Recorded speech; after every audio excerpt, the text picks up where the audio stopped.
Ayan, ang lulusog ng aking mga pananim dito. Good morning po sa lahat. Ayan.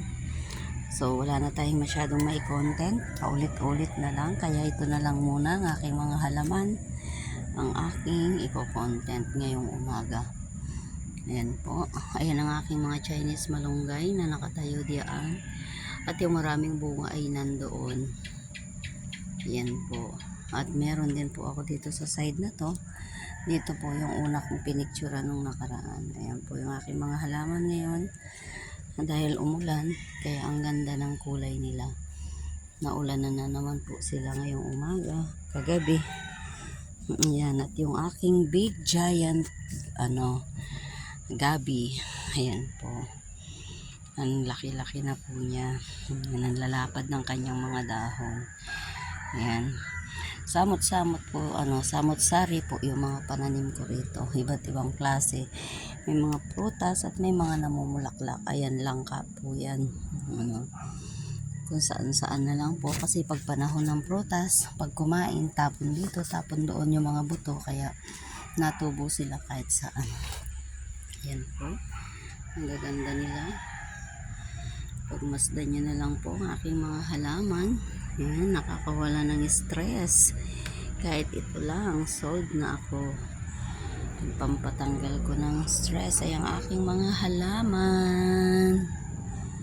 Ayan po, green na green. Di po ba ang gandang pagmasdan? Tapos, ayan ang kapaligiran namin. Puro puno pa rin.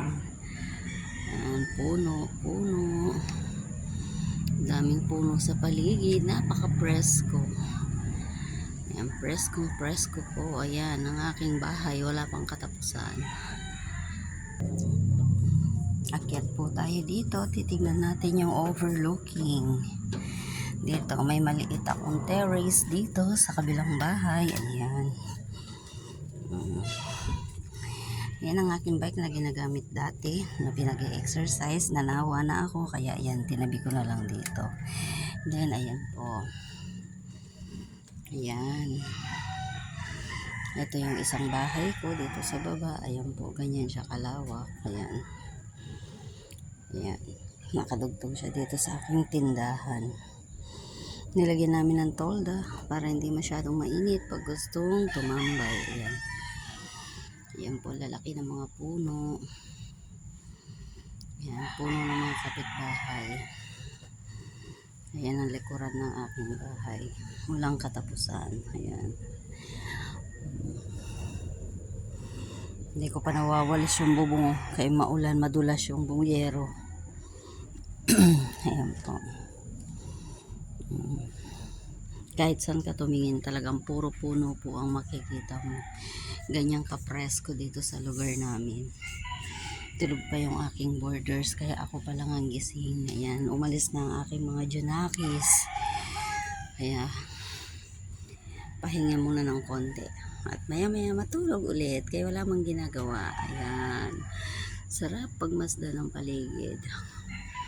Ayan po ang aming kapaligiran dito sa Antipolo. Ayan. Napakasagana po sa mga prutas. Ayan, puro mangga, saging, avocado. Ayan, pag namunga po yan, marami na naman akong pipitasin. Ayan ang aking mangga na napakalaki din. Ayan. Ayan pa po dito sa taas. Ayan. Ayan pa po yung isang mangga, dalawang mangga, at may niyog tayo doon. Ayan. O, di po ba ang gandang pagmasdan? O siya, hanggang dito muna po. Maraming salamat sa lahat ng nanonood. Thank you for watching.